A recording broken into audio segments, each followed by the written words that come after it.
Hi.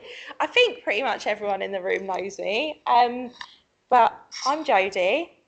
I started the Hello.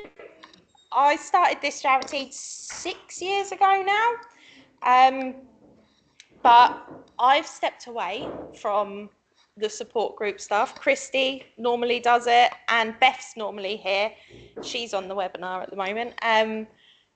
But she's really poorly. So she says hi to everyone, but she didn't want to infect anyone with her lurgy, which is, yes, stay away, please. I'm not coming at this from, I am going to tell you exactly what you need to eat and what you can't eat, and there's an endo diet and everything's going to get better, because that's not possible. I do have a nutrition degree, so I'm not coming at it from a, I don't know what I'm talking about, but I'm going to tell you what to do. And I've got PhD in endo as well. So yeah, I come at this from multiple different angles, but like I said, I am not going to come at this from a, I'm going to tell you what to eat and what not to eat and what's good for you and what's not good for you, because every single person in this room is different and will react differently to every single food. So I am going to sit down because I don't want to stand up all for the next hour. But like I said, it is not a prescriptive diet session. There's massive emotional connections with food as well. So I am an emotional eater. So I will not tell you that you can't sit and binge a family-sized dairy milk bar, because I do it myself, and I'm not going to tell you not to do it when I do it. If there's any questions on the way through, stick your hand up, because I'm not going to tell you can't ask anything till the end, because you'll forget, because most of you are like me and a little bit ADHD. So I have got a little worksheet that is very, very bullet point and very, very small, but if you need anything afterwards, as usual, put it on the support group and I will answer any questions that you have. There we go. So who has a bit of an emotional connection to food? Yes! So this talk is for people that have endometriosis. For everybody that gets a bit confused about stuff that's online about the endo diet and this new anti-inflammatory protocol that everybody's talking about and everybody's doing at the moment, which is a load of garbage, because if you're truly going to go on the anti-inflammatory diet, it's hard. It's really hard. It's massively restrictive. And you have to do it alongside a dietitian, otherwise you won't be able to do it. You won't be able to completely restrict your food down to very, very, very bland foods and then introduce one food at a time every 4 to 6 weeks. It's not doable for an average person. And I don't understand why people are shouting about it so much, because they really shouldn't be. So yeah, and this talk's for everybody that's just tired of being told to change your diet and you'll be cured. Cut out wheat and you'll be cured. Cut out dairy and you'll be cured, because you ain't curing endometriosis. You may reduce some of your symptoms by reducing certain foods, but we will talk about that as we go along. So, ground rules. Food doesn't cause endometriosis. If a diet was to cure endometriosis, it wouldn't be a global health problem, and it wouldn't affect millions and millions of people. It wouldn't affect a multitude of people as well. If the anti-inflammatory protocol cured endometriosis, then Asian people would not have endometriosis. People that stick to the Mediterranean diet would not have endometriosis. So, yeah, there is no single endo diet. And every single body, like I've said, will respond differently. This talk is a bit more about tools and not rules. I will give you information. Whether you choose to use that information is up to you. Like I say, everybody's going to respond differently to the information that I give you. And yeah, I'm not here to tell you what to eat and what not to eat. So before we talk about food, mast cells, or anything else, we need to talk about inflammation, because it's what sits underneath most and pretty much every symptom people with endometriosis experience. Inflammation is not a bad thing, which we see inflammation as a bad thing because it's what causes us pain. It's something your body is designed to do. So the easiest way to understand inflammation is to think of it as the immune system's alarm system. So when you cut your finger and you get an infection or catch a virus, inflammation is what brings blood flow, immune cells and healing signals to that area. That redness, the swelling, the heat, that's inflammation doing its job. That kind of inflammation is called acute inflammation. It switches on, it deals with the problem, and then switches off. And that's the key part, it's supposed to switch off.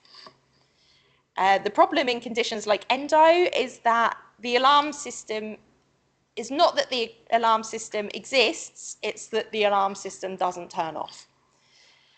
So instead of short, helpful responses, the body stays in a kind of low-level emergency mode. And living in that state is exhausting. Absolutely freaking exhausting.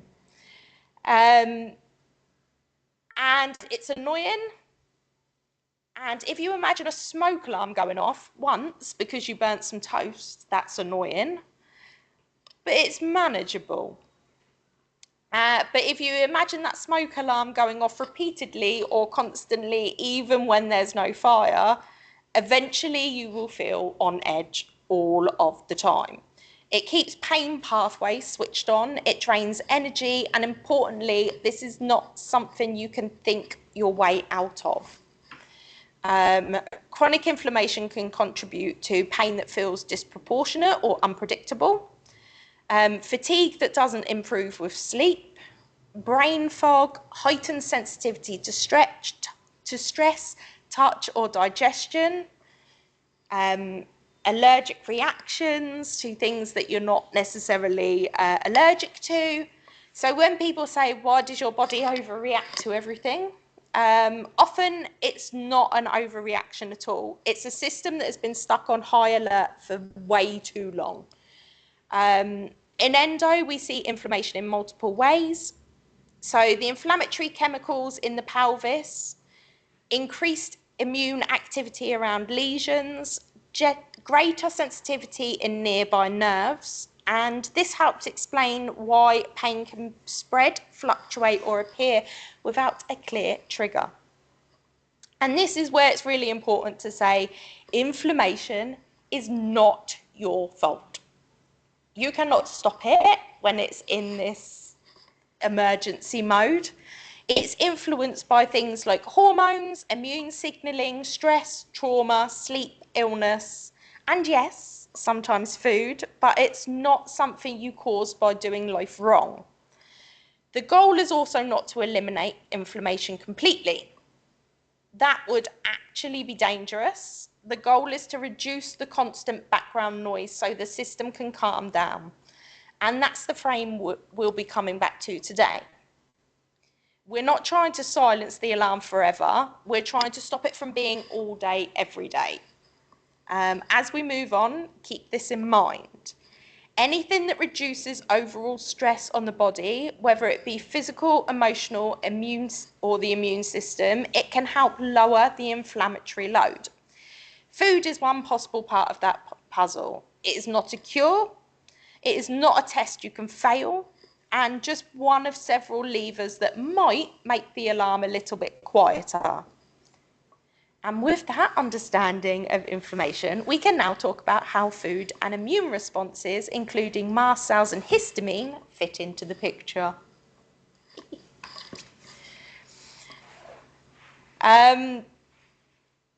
So I want to talk about what it feels like with endo and inflammation, because this is often where people with endometriosis start doubting themselves. So one of the most common things I hear is my pain is out of proportion. I can't explain why this flare is happening. I rest, but I never feel restored. And I want to be very clear, those experiences make sense in an inflamed body.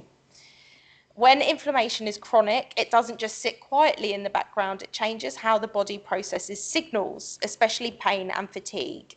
So let's start with the pain. In an inflamed system, the nerves that carry pain signals become more sensitive and they fire more easily. They respond more intensely, and so something that might be mildly uncomfortable in a non-inflamed body can feel genuinely overwhelming in an inflamed one. That's not exaggeration, that's not low pain tolerance, that's biology. And this is where pain can feel disproportionate, not because it's too much, but because the system transmitting it is already turned up. It also explains why flares often seem to come out of nowhere. People are often asked, what did you do to cause this flare? But inflammation doesn't always need a clear trigger. In a sensitized system, flares can happen because of hormonal shifts, stress, poor sleep, illness, or simply because the body has reached its limit. Sometimes somebody says something to me and I will instantly go into a flare because they've annoyed me so much. So yeah, not every flare has a single cause, and that doesn't mean you're missing something. It means the system is overloaded. In fatigue, it's often misunderstood. Inflammatory fatigue is not the same as being tired. It isn't the same as being tired. It's not the kind of tired that improves with a good night's sleep, however long that sleep is. It's a deep, heavy exhaustion that feels like the body's battery never fully recharges. And again, this has a biological explanation. Inflammation uses energy. Constant immune activation drains resources. The body is working harder just to maintain baseline function. So when someone says, I rest, but I never feel rested, that's not laziness, it's not lack of motivation, it's not depression, it's that the body's spending energy just to stay upright. I do this a lot. I go for days and days and days and days and then have to spend 2 days in bed because my battery just doesn't recharge. And I know a lot of people do the same.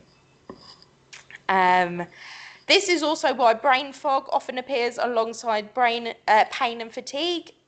Inflammation affects blood flow, the neurotransmitters and nervous system signaling.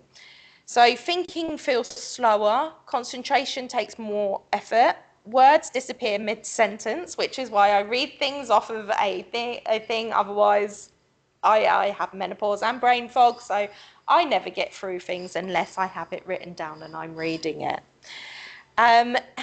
Again, it's psychological. It's not psychological weakness, it's physiology.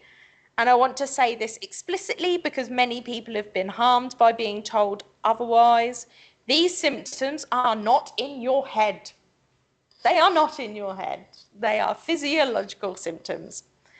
They're happening in your body. And yes, mental health can be affected. And because living in pain affects mental health, but the root mechanisms we're talking about here are immune and nervous system driven.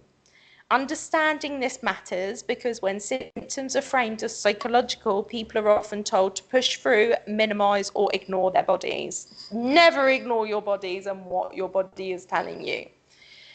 But when symptoms are understood as biological, the goal shifts. The goal becomes reducing overall inflammatory load, supporting nervous system regulation, creating conditions where the body can downregulate. That's a very different approach, and it's also why quick fixes rarely work. Inflammation builds over time, it fluctuates, it responds to cumulative stress, not just single events. So, if your body feels unpredictable, sensitive, or unreliable, oh, I just skipped ahead somehow there. That does not mean it's broken. It means it's doing its best in a system that has been under strain for a long time. And that understanding is what allows us to talk about things like food, mast cells, and histamine without blame as potential supports, not tests you can fail. Because when we respect the biology, we stop asking what's wrong with me and we start asking, what does the body need to feel safer and less inflamed? And that is far more compassionate and far more effective place to work from. So where food fits in. This is a point in the conversation where I want to slow down a little bit, because whenever food comes up, a lot of pressure quietly enters the room. Many people with endometriosis have been taught directly or indirectly that if they could just eat better or manage things more carefully or be more disciplined, their symptoms would improve. So before we talk about food in any detail, I want to say this very, very, very clearly. Food is one factor, not the factor.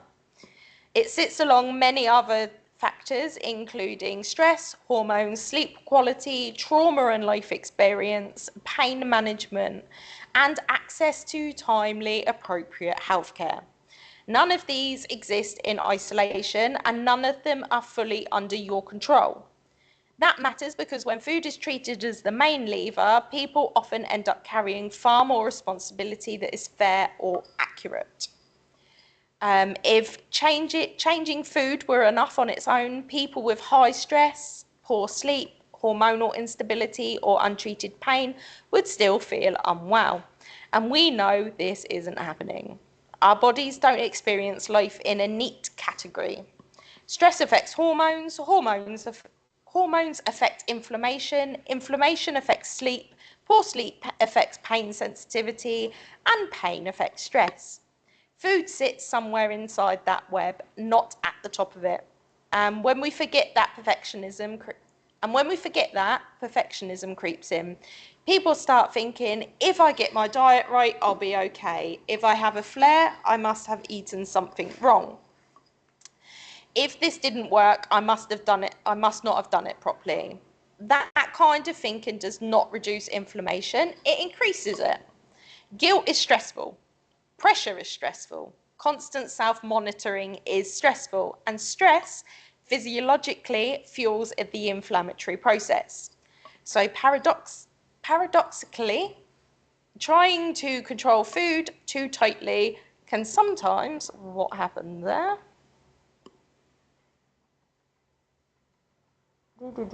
Sorry.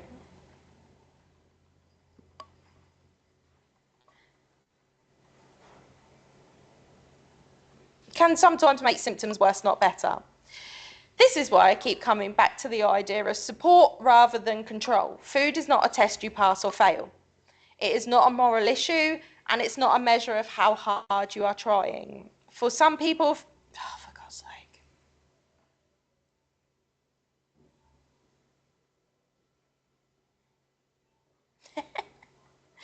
There we go. Right, for some people, food changes make a noticeable difference. For others, they don't, or only during certain phases, flares, or life circumstances. Both experiences are valid and both deserve the same level of care and credibility. I also want to acknowledge something important. Not everyone has equal access to rest, time, energy, money, or supportive healthcare. So when we talk about food, we have to hold reality alongside science. Advice that only works if you have time, stability, and resources is not neutral, it's exclusionary. One person could have time to do food prep for a whole entire 2 weeks. Someone might only be able to take food out of the freezer and cook it. That's fine. Both are fine. Both need to be acknowledged and not talked about in an exclusionary way. That doesn't mean food isn't worth discussing. It means we discuss it gently, flexibly, and without hierarchy.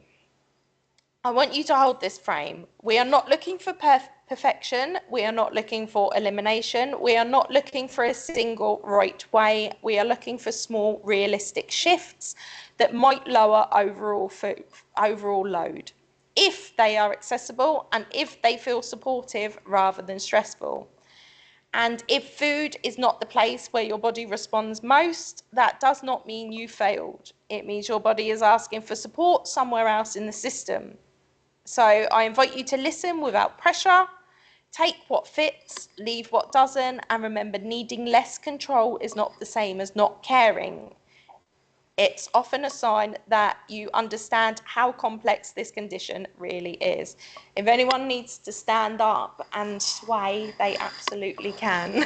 Don't feel like you're interrupting. Yes, go for it.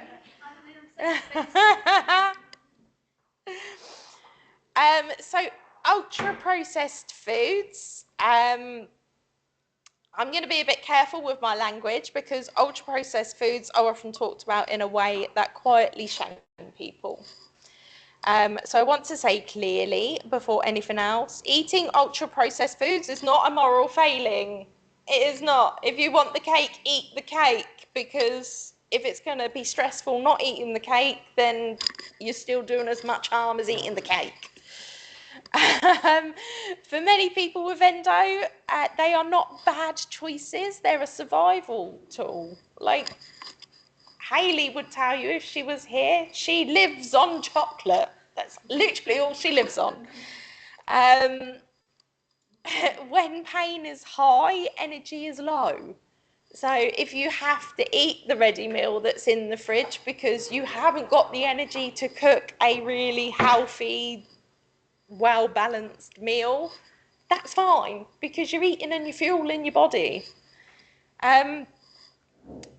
So when pain is high, energy is low, sleep is poor, or life is demanding, ultra-processed foods are often fast, they're predictable, they're accessible, and require very little physical or mental effort, and that matters because living with a chronic inflammatory condition already uses a huge amount of energy. On the days when you are just trying to get through, feeding yourself is an achievement in itself. Not something that needs judgment layered on top. So if you find yourself relying more on convenience food during flares, stressful periods, or exhaustion, that does not mean you are doing something wrong. It means you're adapting to your circumstances. So the question we're interested in here is, are these foods allowed? No, the question we're interested in here is not, are these foods allowed? It's, what is the overall inflammatory load on the body over time? Ultra-processed foods can contribute to inflammation because they often contain refined sugars, certain fats used in large quantities, additives and emulsifiers. But this is about frequency and accumulation, not occasional use. Having a ready meal, a packaged snack or fast food on a difficult day does not suddenly worsen endo. What tends to matter more is when these foods become the default, often because someone has ongoing pain, limited support, limited time or energy, restricted access to fresh foods, and again, those are not personal failures. They are structural and physiological realities. There is also an important pattern many people notice, which is busy periods, high stress or low energy phases often line up with both increased reliance on ultra-processed foods, increased symptom flares. But that doesn't mean that one caused the other in a simple way. Both are often responding to the same underlying issue, which is the body is under strain. So instead of thinking, I need to cut these foods out, a more helpful question might be, I'm going to go mad in a minute.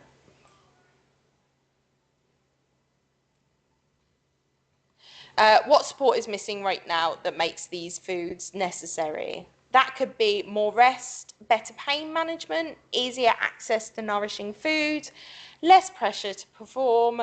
Sometimes the most anti-inflammatory choice is not changing what you eat, it's reducing the demands placed on you.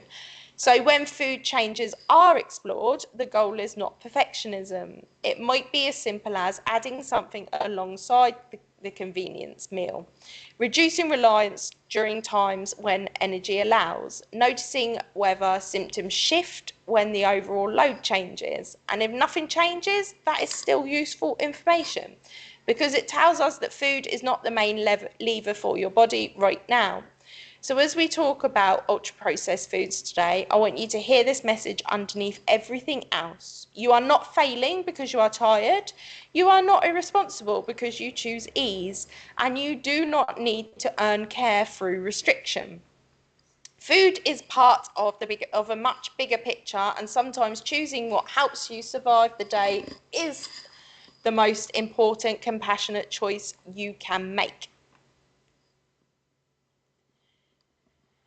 Sugar is one of the most emotionally loaded topics in nutrition, and that's especially true for people living with chronic illness. So before we talk about how sugar interacts with inflammation, I want to make one thing very clear. Sugar is not bad, and eating sugar is not a failure.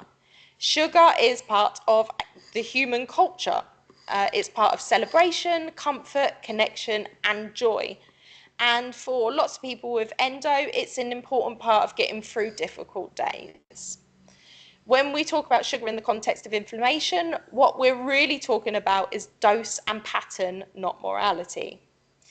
So the body responds very differently to small or occasional amounts of sugar versus large amounts frequently over time.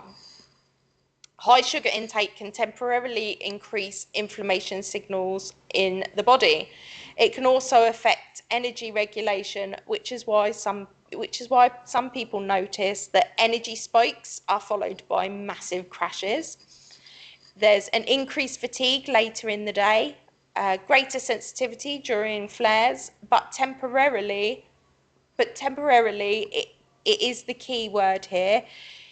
Eating something sweet does not suddenly worsen endo. It does not undo your efforts, and it does not mean you've harmed your body. What tends to matter more is how often sugar is used as a coping tool when the body is already under strain. So, for example, during prolonged stress, when the pain is poorly controlled, when meals are irregular, and when sleep is disrupted. In those contexts, sugar can become a quick energy source, but it doesn't always support sustained energy or symptom stability. And again, that's not a personal failure. That's the body looking for fast fuel. And it's also important to say this, not everyone with endo notices a relationship between sugar and symptoms. Some people do, some people don't. And some notice it during flares or certain hormonal phases. So at different times of your cycle, it may be different. This is why we avoid good versus bad food language. Because when foods are labelled as bad, people don't stop eating them, they just add guilt to them. And guilt is stressful, and stress increases inflammation. Can we see the pattern here, people? Which is the opposite of what we're trying to do.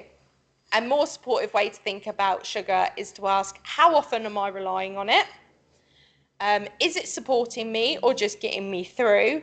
And would adding something alongside it change how my body feels later? Sometimes the most helpful shift is not eating less sugar, it's eating more structure. So more regular meals, more protein or fat alongside sweet foods, more permission to enjoy treats without judgment. I'm very good at eating treats without judgment.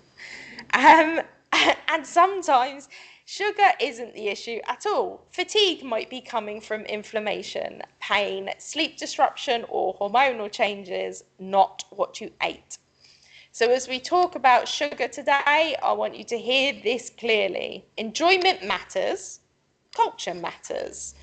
And food is allowed to be pleasurable. If you choose to experiment with sugar, do it from a place of curiosity, not a place of control.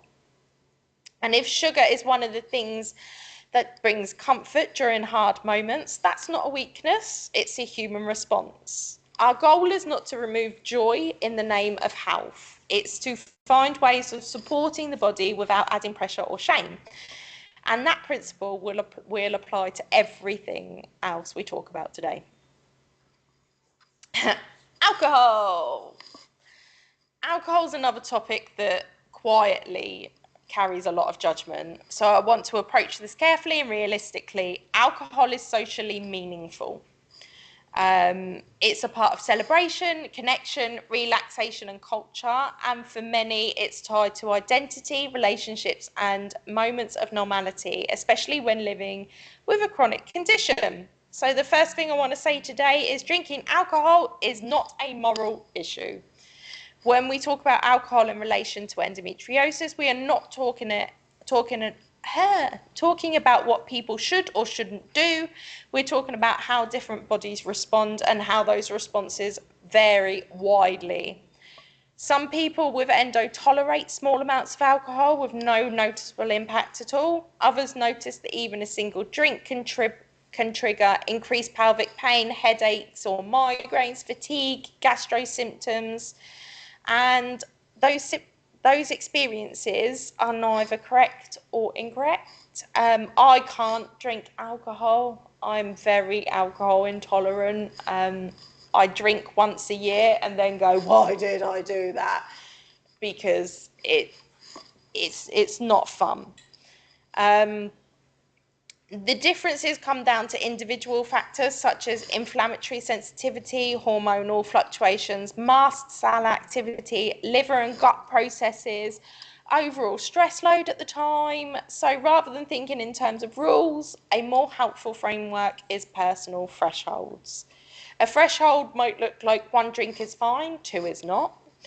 Alcohol feels tolerable when symptoms are calm, but not during flares. And certain types of alcohol feel easier to tolerate than others.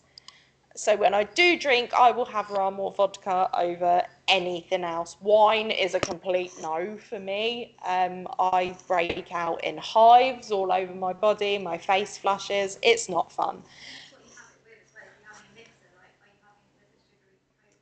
Absolutely. Or are you having it with soda water and a lime wedge? Or yeah, it's different for everybody. Alcohol might be manageable in low stress periods, but not during exhaustions. And importantly, thresholds can change over time. What your body tolerates now may not be what you tolerated a year ago. Some of us are getting old and can't deal with it. But telling people to simply cut out alcohol ignores social realities. We know that a lot of social gatherings are around alcohol, they're around drinking, and especially when you're younger, it's all about going out and getting drunk. There's mental health impacts in there. The fact that alcohol is often not the main driver of symptoms. For some people, removing alcohol makes a noticeable difference. For others, it makes none at all. Gluten and dairy is a massive one. A lot of people will tell you if you have endometriosis to cut out gluten and dairy. It can actually be quite detrimental. Most people are, as a human race, dairy intolerant. But because we've always had dairy from a very young age, we build up a tolerance. Gluten, on the other hand, if you cut it out and you're not actually intolerant or celiac, you're cutting out a food group to your body that you don't need to and can have a detrimental impact. So don't just cut these food groups out because some influencer on Instagram has told you to cut out gluten and dairy. Yes? I was going to say, because I've been reading a book written on anti-inflammatory medication. My question is, small things, if you do rather than say, right, like you said, Yeah. just get rid of it. So, take cheese, for example. I love cheese. Cheese is amazing. But if you cut out dairy, you're cutting out cheese. A lot of people will find that their reactions come from aged and fermented cheeses rather than all cheeses.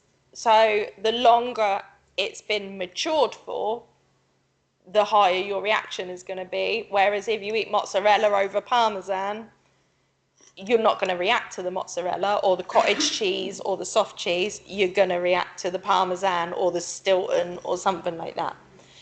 So if you cut out aged cheeses, is that going to make a difference? Like, there's little small things you can do. Eating sourdough over white bread, it's more expensive, not accessible to everybody, but eating sourdough over the really cheap white bread could make a difference. It hasn't got yeast in it. It's fermented rather than yeast based. It hasn't got all the sugars in that a mass made white bread would have in it. So there are small little changes. But like I said, removing the gluten and dairy is not required. It's not a standard treatment. It's not something everyone with endo needs to do. And it is not a measure of how seriously you are taking your health. Have you got a question, Jane? Go on then, go. I just didn't know when you were going to turn around, so I thought, I was told by a gynecologist that wheat is related to inflammation. Is that true? It is if you have an intolerance to wheat. So, wheat is an inflammatory food, but how many people eat enough wheat to make the inflammatory process happen? There's not enough people eating enough wheat to make that happen. Unless you're having a sandwich, pasta, cake, Weetabix in the morning, unless you're having like all of that in a day, which that's going to make anyone. Pretty sure we did that as a student. Me and my friend ended up with eating intolerances because we lived off like pasta, noodles, Yeah. biscuits, and like, Yeah. I'm pretty sure it builds up. Yeah, it does, absolutely. And like I've said all the way through this, it's not about cutting things out, it's about reducing things. So if I do have a wheat intolerance, I don't have a gluten intolerance. No, I think I'm the same. I can eat oats, but I think the thing I struggle with most, sorry, I hope you don't mind, is balance. Yeah. So I know I definitely have some issues with food, like mentally, I need to work on it, but it's getting that balance. I've discovered I can have wheat in small doses. Yeah. But I then want to eat all wheat, and then I end up Yeah. And I think for me, I'm really struggling with that balance. That's getting that balance. I'm that way too. You then crave it. Yeah. Like if I don't have bread, I then suddenly want it. I'll be making my daughter toast, and I'm just like, I just want to shove this in my. I have found that toasting bread makes a difference. It changes the structure. Yeah. It breaks the structure down a little bit more, which means the digestive system needs to do a little bit less work. But yeah, like I've said, eating sourdough instead of processed. I have been doing that, but then I've got a whole loaf of sourdough, and then I think I can Slice it and freeze it. That's what my friend suggested that, and it has made a difference. Because otherwise, I buy the loaf, and I'm like, no, I've got to eat the loaf, and then that loaf is too much. So, Yeah. Oh. Yeah, slice it and freeze it. That's what I do. And I'm the same. I will every now and then like if I'm going out for something to eat and there's really rubbish gluten-free choices, I will eat a cake and it doesn't impact me. But like You did it every day. if I did it every day, I'd be really ill. That's the difference, isn't it? I mean, people who do have intolerances, it's easy in a way to kind of put yourself in that situation of, do you know what, I'll have this, but I'll have a tummy ache. Whereas I can't have gluten because the symptoms I get are so awful Yeah. that it's not worth it. I Yeah. have to absolutely avoid it. But Yeah. at the same time, the only testing for celiac Is be to, on gluten you have to binge the gluten. for Yeah. months, and I couldn't do it. Mm. But I mean, with obviously, it's different with sort of being celiac versus having intolerance. Because when you're celiac, your body attacks itself. Yeah. And does real damage. When Yeah. you have There's a massive immune response, and yeah. And one thing that drives me nuts, and I doubt anyone in this room does it, but I've seen people go on gluten-free diets in order to lose weight. Yes. And gluten-free food is so full of sugar. It's Yeah. Yeah.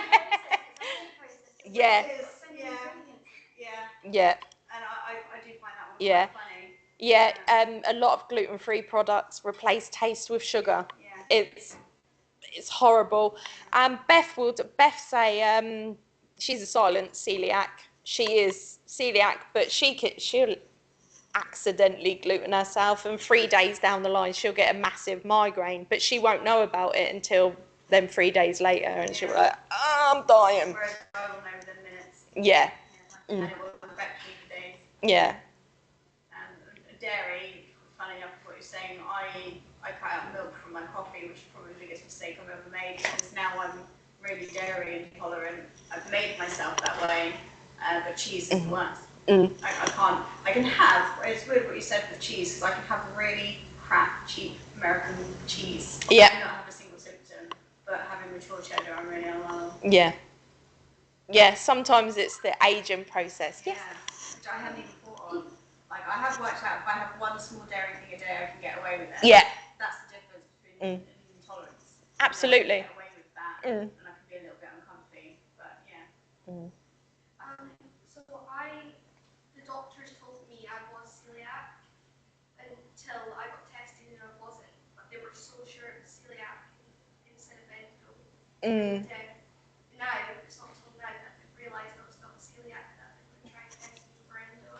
Yeah, it's one of them tests that I think a lot of people with endo go through before they actually get diagnosed. It's IBS, it's celiac disease, it's this, it's this, it's this, it's this, it's this, until you are actually properly diagnosed. I think we've covered everything on that. Where's my pointer gone? Oh, there you go. So I'll just move on. Yeah. Wheat versus gluten. Yes. How can you identify if it's one or not the other? Oh, They it's tend to so go hand in annoying. hand. It's so annoying. So, there was most things gluten-free will be completely gluten-free, completely wheat-free. But if you look on the gluten-free packaging, sometimes it's washed flour that they use. So they use wheat flour, but they wash the gluten out of it. So it may be gluten-free, but it's not wheat-free. Yeah. There's only a few products I've found, and I was really annoyed because there was a dime cheesecake that came out, and it was gluten-free, and I was like, oh my God, that's amazing. But yeah, it was washed wheat flour. So they wash the gluten out of it. What is gluten? Gluten is a protein. Who asked me that question? You. Gluten's a gluten's a protein that gives wheat flour a structure. So like it gives it the stability to rise, gives you that nice chewy crust that you will never ever ever find on gluten-free bread, because it hasn't got the structure to be able to do that. If you wash flour in a cloth, you will be left with like chewing gum. It looks like chewing gum, and that's gluten. And it's just a protein that builds the structure of flour and makes things yummy and nice rather than crumbly and solid. Gluten-free. Yeah. You could test with barley. So celiacs can't have wheat or barley. You could see that if you have a reaction to things that just have barley in, that maybe it's an issue with gluten. That's interesting. I have trouble with barley. Because my dietitian told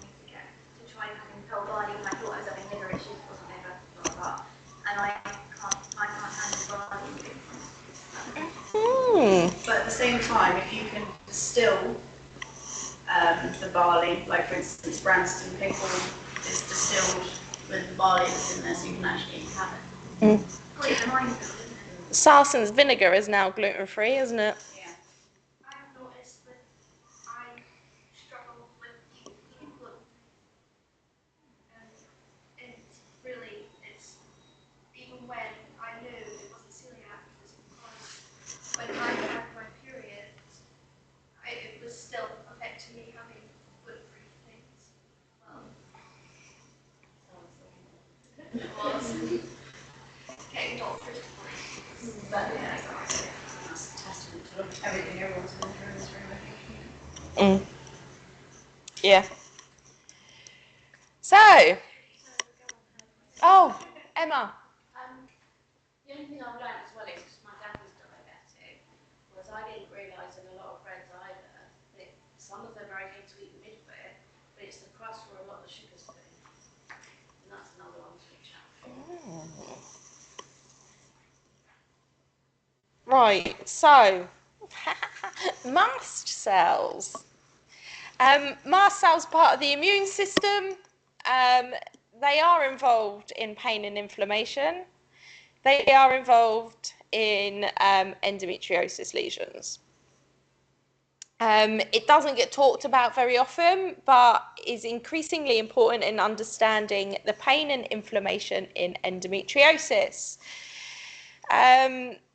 Most people haven't heard of mast cells in the context of allergies and things like hay fever, food allergies, or itching, but mast cells are not just allergy cells, they are part of the body's early warning and defensive system.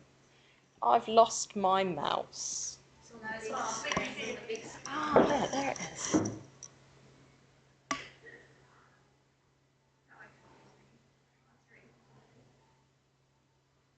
Aha, there it is. Mast cells live throughout the body, particularly in areas that interact a lot with the outside world and where the nerves are. So places like the gut, the skin, blood vessels, and importantly for this conversation, the pelvis. Oh, for God's sake. Their job is to sense potential threats and respond quickly. When mast cells detect something, they interpret it as a problem. Whether that's infection, injury, stress signals, or inflammation, they release a range of chemical messengers.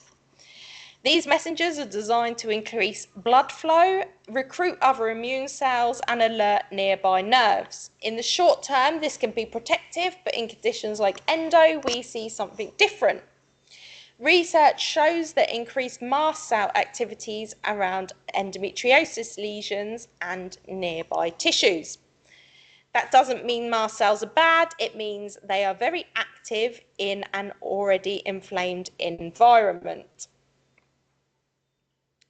Why does it keep doing that? So when they're activated, they release substances that increase inflammation. They affect blood vessels, influence gut movement and bloating, and contribute to fatigue and headaches. So when someone notices that during a flare, everything seems worse, so pain, digestion, energy, mood, mast cell activity is one of the mechanisms that helps explain the whole body experience. It's important because it moves us away from thinking about symptoms in isolation. Instead of asking, why is my pain so extreme, we start to understand. My immune and nervous systems are interacting in a sensitized way. And again, I want to be very clear, this is biological. It's not anxiety, it's not the imagination. And it is not a lack of resilience. Mast cells respond to many signals, including hormones, stress, inflammation, and sometimes food, which is why people notice that flares are influenced by multiple factors at once. Nothing we're talking about here suggests that you need to control all of these signals. The purpose of understanding mast cells is not to create new rules, it's to explain why. Bodies can feel unpredictable unpredictable, sensitivity can fluctuate, and why small changes sometimes have big effects, and sometimes none at all. This understanding helps us be more compassionate with ourselves, because if your body feels reactive, sensitive, or easily tipped into a flare, it's not because you're fragile, it's because your immune system has been working overtime in a complex condition. And with that understanding of mast cells, we can now talk all things histamine. Yay! Histamine has developed a reputation as something dangerous or harmful, especially online. But the first and most important thing to say is histamine is normal, histamine is necessary, and your body cannot function without histamine. It's a chemical messenger, and it plays roles in the immune system, digestion, blood flow, brain signaling. Every human body produces histamine every single day. So the goal is not and should never be to eliminate histamine. Problems only arise when histamine activity is out of balance. So I have a histamine disorder. I have mast cell activation syndrome, which is where my mast cells are out of control. And it makes histamine horrendous, makes my whole body itch, gives me gut issues, all sorts of issues. So it's very rare, but it's... I think it was linked to the hysterectomy that was linked to endo. So in a roundabout way, yes. But again, because the immune system's out of control, it could be linked to the endo. Do you have? No. The imbalance can happen in two ways. The first is excessive release. If the mast cells are highly active, as they can be, which they can be in inflammatory conditions like endo, they may release more histamine than usual. That doesn't mean... hate this thing. That doesn't mean something has gone wrong. It means the immune system is responding in a sensitized environment. And the second is impaired breakdown. Histamine is normally broken down in the gut and other tissues. If that process is slowed because of gut inflammation, illness, medication effects, or stress, histamine can hang around longer than it's supposed to.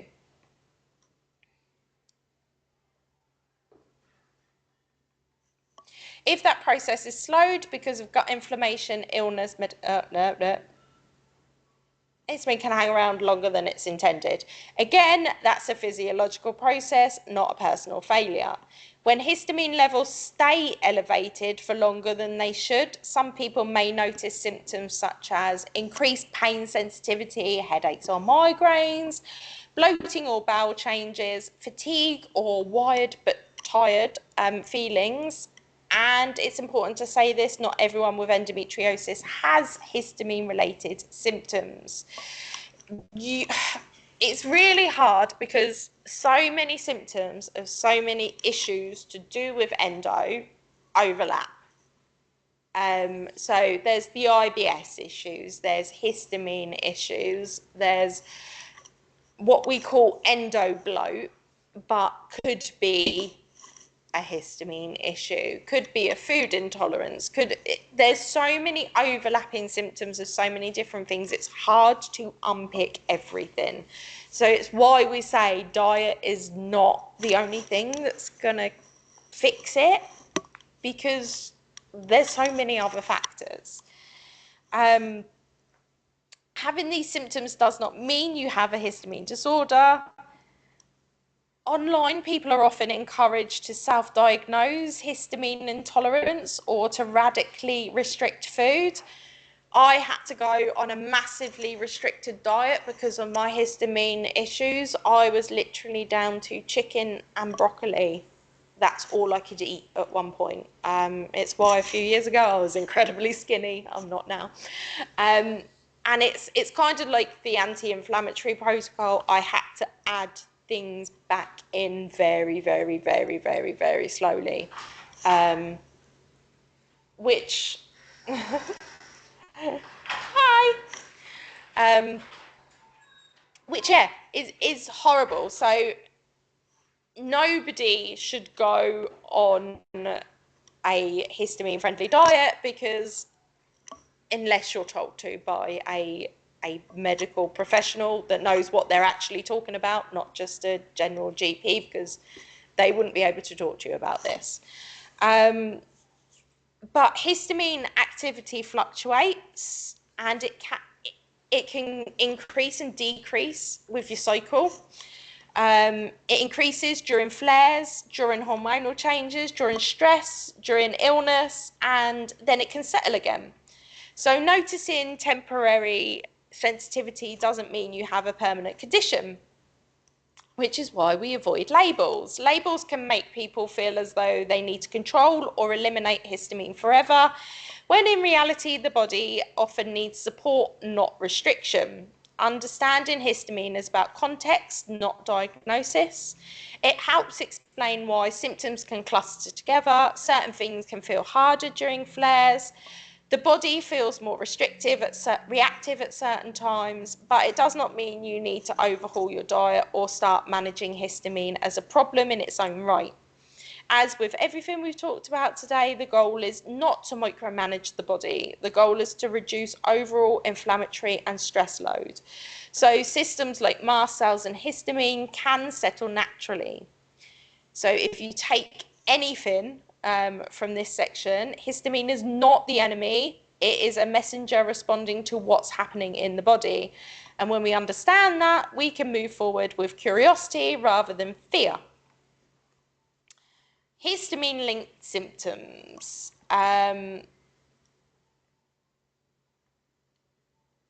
You don't need to figure anything out.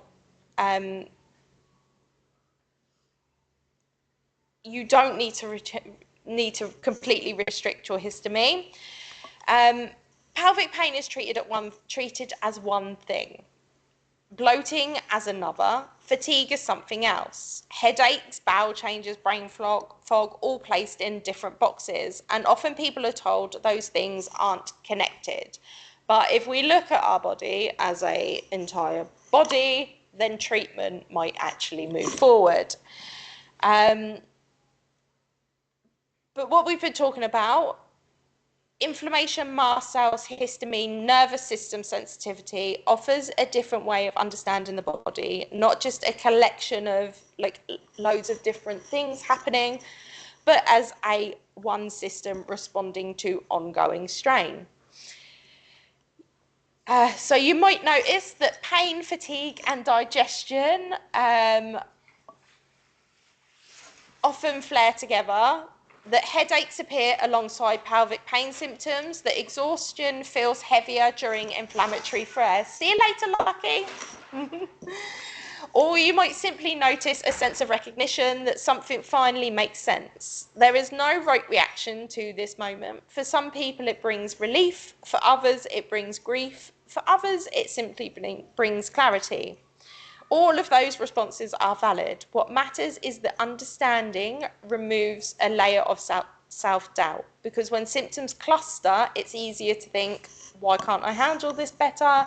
Why does everything go wrong at once? But seen through the lens where those patterns are not personal failures. They are the body responding as a whole. I want to be very clear about what I'm not asking you to do here. I'm not asking you to list triggers. I'm not asking you to track everything. I'm not asking you to track every symptom to find a cause for everything.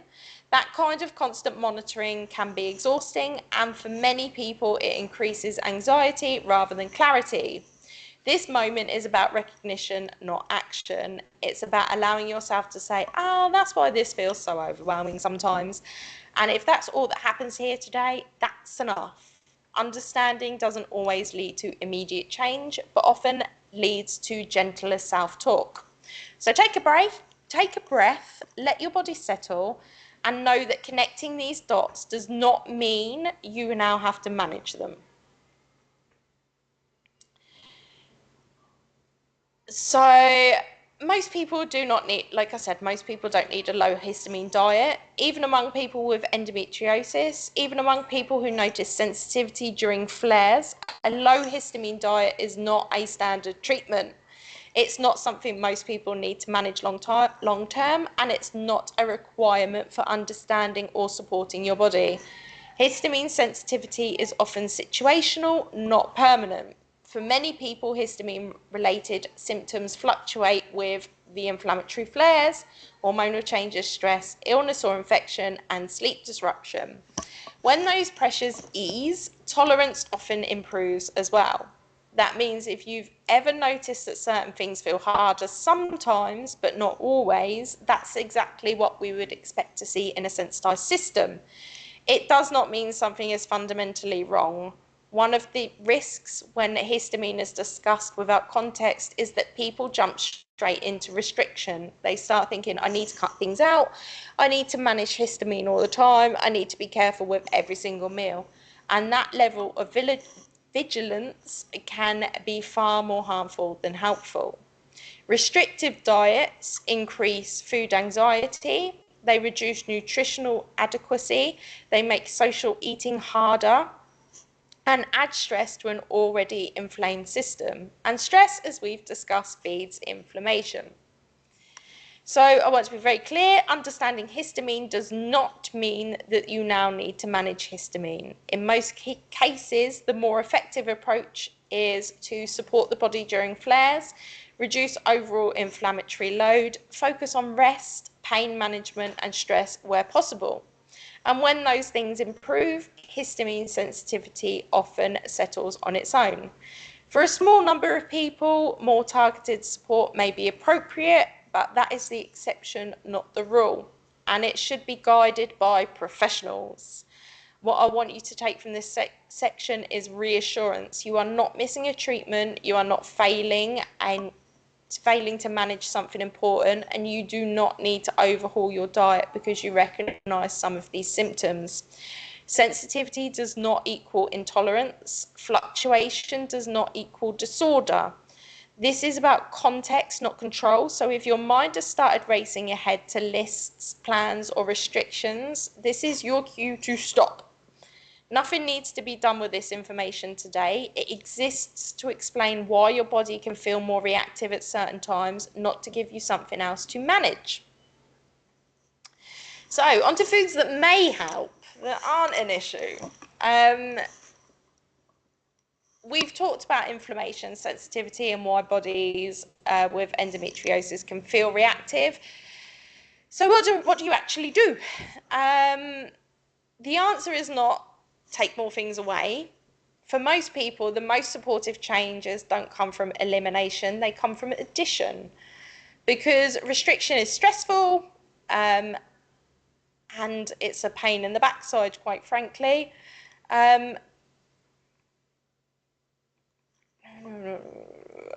There's one of the most important ideas is variety. Variety matters more than perfection.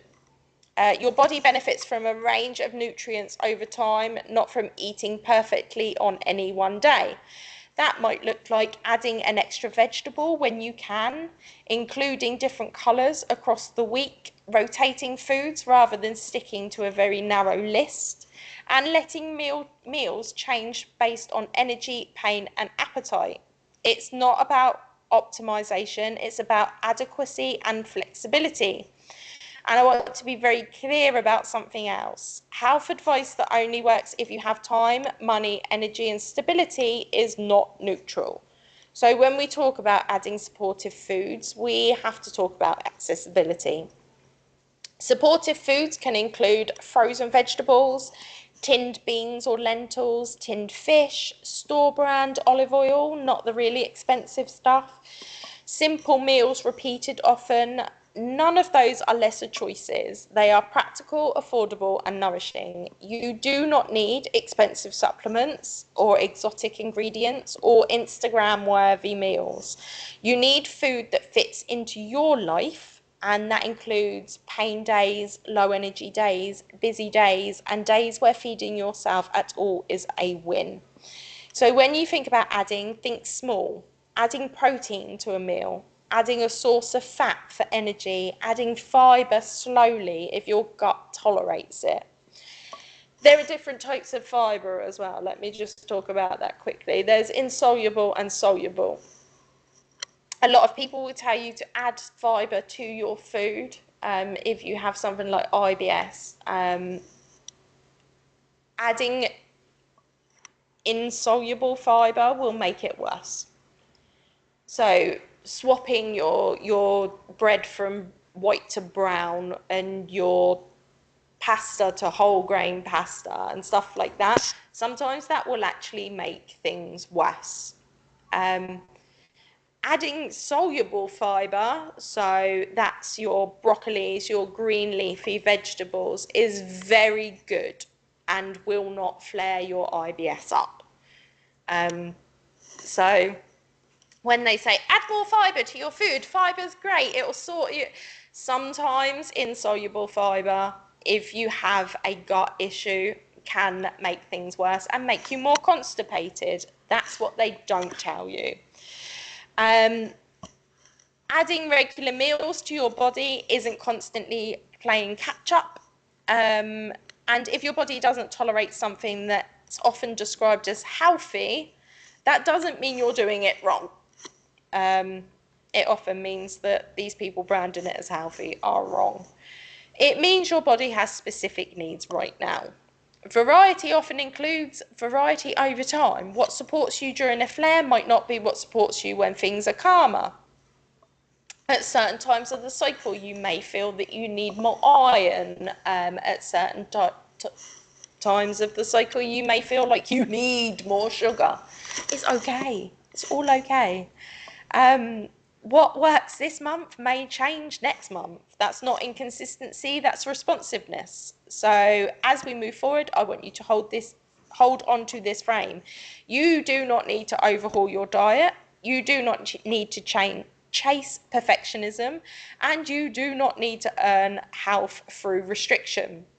If you add one supportive thing, one small thing, that's enough. If you add an apple to what you eat today, great, fantastic, I've done my job. The goal is not to do everything, but it's to reduce your burden on where you can in ways that are realistic, affordable, and kind to your body. I promise this is nearly over. So when people ask, what can I actually do with this information? My answer is usually much less than you think. Because meaningful support rarely comes from big overhauls. It comes from small, realistic changes that fit into life that you already have. So I want to give you some concrete examples, not as instructions, but as illustrations of what small can look like. So let's start with breakfast. Many people with endo either skip breakfast because of nausea, pain, or fatigue, grab something quick because energy is limited. One small supportive change can be simply by adding a bit of protein in the morning. That might look like a boiled egg alongside whatever you're already eating, putting some nut butter on toast, yogurt if you can tolerate it, a handful of nuts or seeds, nothing fancy, nothing perfect. I put a tablespoon of chia seeds in my apple juice every morning. It's not lovely, but it adds protein, it adds omega-3s, it adds stuff that I should be eating rather than stuff that I shouldn't be eating. Protein in the morning is really important and can help stabilize.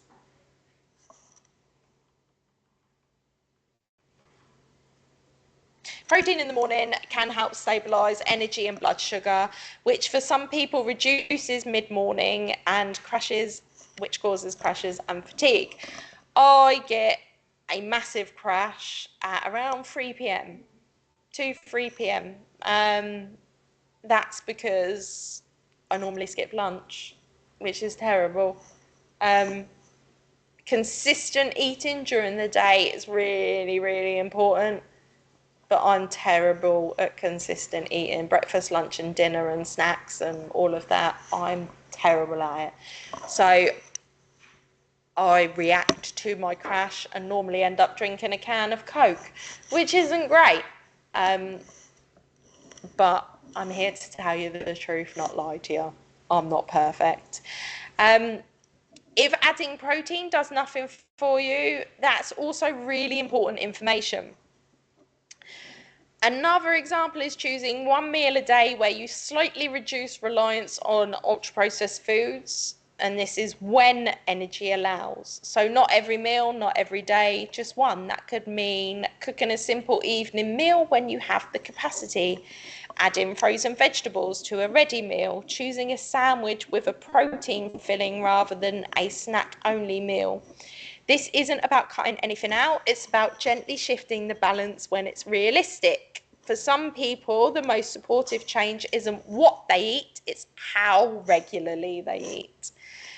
Long gaps between meals can increase fatigue and make pain feel harder to manage. So another small change might be eating anything every few hours, keeping easy options available for flare days. Again, small. So here's the part I want to emphasize. You do not need to do all of these things. You do not need to do them perfectly, and you do not need to do them forever. These are experiments, not commitments. If you try something for a few weeks and it helps, fantastic. If it doesn't, you haven't failed. You've learned something about your own body. And that learning is the point. Small changes work because they don't add pressure, they don't require willpower, and they don't turn food into a project. So if you take one thing from this section, see you later, darling. Let it be this. Supportive changes should feel manageable and not demanding. If something feels like it's too much, it probably is, and that's not a character flaw. Your body doesn't need a perfect plan. It needs a few gentle supports where possible. And sometimes doing nothing new at all is the most supportive choice. So, like I said, the goal is not control.